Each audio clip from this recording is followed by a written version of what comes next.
week-end. 8h43 sur RMC, soyez les bienvenus. Merci d'être avec nous, de nous accompagner tout de suite. L'entretien RMC. L'invité du grand entretien ce matin, Manuel Bompard, député des Bouches-du-Rhône, coordinateur de la France Insoumise et artisan de la NUPES, qui fête son premier anniversaire. Bienvenue à vous, Manuel Bompard. Il a quel goût ? L'anniversaire ? Ou le champagne que vous avez bu pour fêter ce premier anniversaire ? Parce que certains disent qu'il y a comme un goût de vinaigre, un goût âcre des divisions que vous n'avez pas su dépasser. Oui, mais ça, c'est ce que un certain nombre d'observatrices et d'observateurs disent depuis la constitution de cet accord. L'encre de l'accord n'était même pas sèche que déjà certains misaient sur la division. Je ne sais pas si vous avez vu une étude qui a été publiée cette semaine qui démontre que depuis un an, il y a eu 450 articles par jour pour parler, soi-disant, des divisions de la NUPES. Bon, moi, ce que j'observe, c'est que la NUPES, elle est toujours là, qu'on a un bilan qui est un bilan, de mon point de vue, positif. Cet accord a permis d'élire 151 députés à l'Assemblée nationale au mois de juin dernier. Depuis le mois de juin dernier, on a réussi ensemble à obtenir un certain nombre de victoires. Regardez, par exemple, cette semaine encore, grâce à la NUPES, on a réussi à faire voter le retour des tarifs réglementés de l'électricité pour les petites entreprises, pour les bailleurs sociaux. Ça, c'est une victoire de la NUPES, par exemple. Sur le fond, justement, Manuel Bompard, je voudrais qu'on réécoute ce que vous disiez il y a un an, quasiment jour pour jour, ce que vous disiez de cette alliance chez nos confrères de France Inter. Vous parliez alors d'un accord historique pour faire oublier l'échec et les divisions, justement, lors de la présidentielle. Bien évidemment, il y a eu des moments difficiles pendant la campagne présidentielle. Personne ne les a oubliés.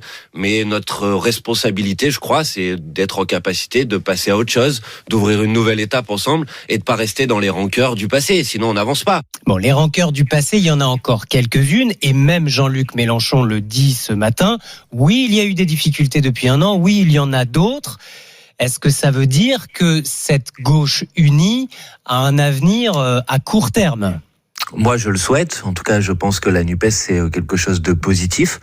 Dans l'extrait que vous venez de passer de ce que je disais il y a un an, je disais qu'il fallait passer à autre chose d'une séquence pendant la campagne des élections présidentielles où les différentes formations politiques étaient divisées. Il me semble que grâce à l'accord de la NUPES, on a réussi à passer à autre chose. Après, bien évidemment, il demeure le fait que dans la NUPES, il y a différentes organisations politiques. Elles peuvent parfois avoir des divergences, mais que ce qui nous rassemble est plus fort que ce qui nous sépare. Vous voulez parler par exemple de Fabien Roussel qui dit ce matin, la NUPES, c'est une perspective d'espoir, mais ça peut aussi être un boulet qui nous tire vers le bas, qui nous enferme ? Clairement, moi je me retrouve pas dans les déclarations de Fabien Roussel quand il dit que la NUPES est dépassée, parce que moi je pense qu'au contraire la NUPES c'est une construction qui a de l'avenir. Maintenant, j'observe qu'on a tendance à beaucoup insister sur les débats qui peuvent exister au sein de la NUPES, mais vous aussi, Manuel Bompard, les mêmes types de débats, vous savez, existent chez les autres. J'ai Fabien pas l'impression, Roussel par dit d'ailleurs exemple, que c'est vous qui avez fait fuiter ce qui s'est dit mardi lors de votre réunion. Non, bon, enfin moi, si vous voulez, je pense que pour pouvoir avancer ensemble, j'ai pas l'intention de réagir aux provocations de ceux qui voudraient utiliser ce qui a pu se dire dans cette réunion de mardi pour sonner le glas de la NUPES. Voilà, moi je suis pas dans cet état d'esprit. Au contraire, je pense qu'on a besoin de continuer à avancer ensemble. Tout va bien avec Fabien Roussel ? Non, tout va pas bien. Soyons clairs. Quand Fabien Roussel dit que la NUPES est dépassée, de mon point de vue, c'est un problème. Parce que moi, je pense qu'au contraire, on a besoin de l'approfondir, la NUPES.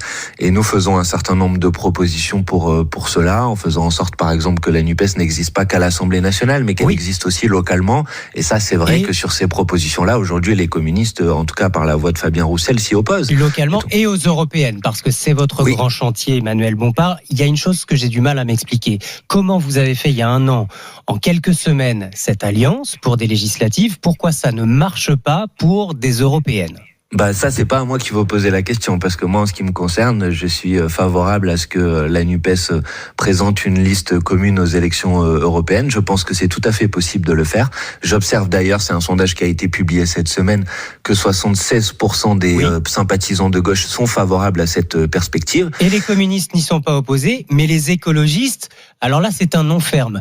Et Marine Tondelier dit même que vous la forcez. Vous a qualifié, vous, de forceur. Oui, bon, moi, j'ai pas l'intention de forcer qui que ce soit, mais j'ai l'intention d'essayer de convaincre. Et je pense que c'est normal d'essayer de convaincre. Encore une fois, quand vous avez 76% de nos sympathisants qui pensent qu'il faut une liste commune de la NUPES aux élections européennes, je pense que ma responsabilité, c'est d'essayer de convaincre les partenaires de la NUPES que c'est ce dont nous avons besoin pour une raison très simple. C'est que si on veut être l'alternative à la fois au macronisme déclinant et à l'extrême droite, il me semble que c'est plus facile de représenter cette alternative si au soir des élections européennes, on est en mesure d'être en tête du scrutin. Vous et vous pour donnez être en combien tête de du temps scrutin, pour c'est plus convaincre facile de le faire si on est regroupé. Combien de temps pour convaincre Manuel Bompard ?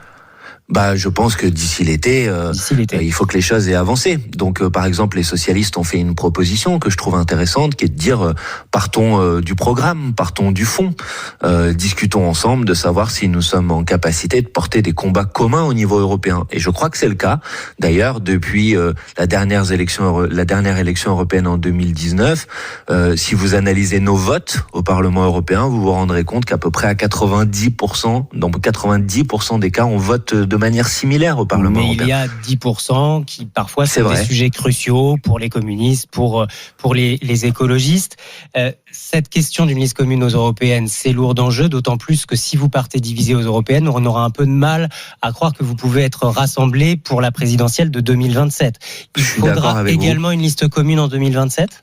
Je suis d'accord avec vous. Moi, je pense que la perspective, l'objectif, ça doit être de pouvoir gagner, de pouvoir gouverner ce pays. Donc, pour ça, c'est clair que c'est plus simple si on est en capacité d'avoir une candidature commune et des candidats communs aux élections législatives de 2017. Mais il est vrai que pour y 2027. parvenir, il faut, il me semble, faire en sorte de pouvoir aussi avoir des listes communes aux élections qui auront lieu avant, et donc notamment aux élections européennes de 2024. Donc, moi, je ne désespère pas le fait de convaincre mes partenaires. Une primaire pour désigner le ou la candidate en 2027, vous y songez déjà ? Il faudra voir quelle méthode on utilise pour identifier notre candidat. Ça, on pourra se mettre d'accord, mais la première étape, c'est d'affirmer notre volonté de nous présenter ensemble à chacun des scrutins, et donc en commençant par les élections européennes. Manuel Bompard, est-ce que Jean-Luc Mélenchon peut incarner cette candidature ? Il faut lire ce que dit Jean-Luc Mélenchon lui-même. Jean-Luc Mélenchon, il a dit j'espère être remplacé. Donc je pense qu'il faut respecter cette volonté. Donc on l'évacue. Non, c'est pas qu'on l'évacue, il est là, Jean-Luc Mélenchon, vous pouvez pas l'évacuer. Il a fait 22% des voix à la dernière élection présidentielle, c'est une voix très forte de la NUPES et de la France Insoumise. L'idée n'est pas de l'évacuer, mais l'idée est de respecter sa volonté, et sa volonté, c'est d'essayer de faire en sorte que d'autres candidatures émergent, que d'autres candidatures soient possibles, et je pense qu'on est sur la bonne voie de ce point de vue-là. C'est pas devenu un Boulet ou une Tati Daniel, comme on peut le lire ici ou là ? Moi, franchement, des boulets qui ont fait 22% des voix il y a un an, ça me va. Donc vous voyez, franchement, faut être un peu raisonnable. Ce serait pas responsable de se dire un an après l'élection présidentielle, on va se couper de l'immense élan populaire qui s'est déclenché autour de la candidature de Jean-Luc Mélenchon il y a un an. Pas responsable et pas respectueux, Manuel Bompard ?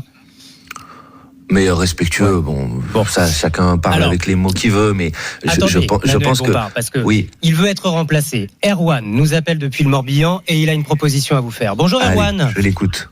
Bonjour à tous, bonjour Monsieur Bompard. Bonjour. À quel autre candidat pensez-vous, Erwan ? Alors, moi je pense Monsieur Ruffin. Moi je pense que on est sur une gauche hétéroclite actuellement.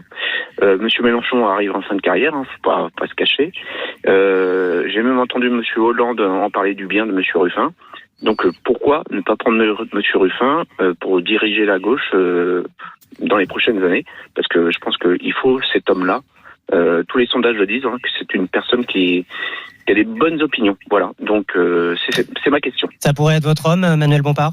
Mais François Ruffin, il fait partie des candidatures possibles, c'est une évidence. Maintenant, vous entendez qu'on est en 2023, que l'élection présidentielle, elle va avoir lieu en 2027. Et que là, on ne parle que de candidatures insoumises, Pardon, mais peut-être. Oui, mais il peut y en avoir d'autres. Mais de la NUPES, franchement, je pense qu'il faut s'éviter le ridicule, si vous voulez, de commencer à choisir notre candidat pour une élection qui va avoir lieu dans 4 ans. Ce qui est important, c'est de continuer à développer la NUPES, de l'enraciner, de mener des batailles qui sont des batailles immédiates, qui elles vont pas avoir lieu dans 4 ans, notamment cette bataille sur les retraites, bien évidemment, qui doit se poursuivre. Vous y croyez encore, Manuel Bompard, au retrait de la réforme ?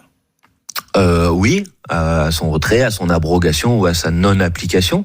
Bien sûr que j'y crois encore, et d'ailleurs j'observe que plus d'une majorité des Français considèrent que la bataille doit se continuer sur ce sujet.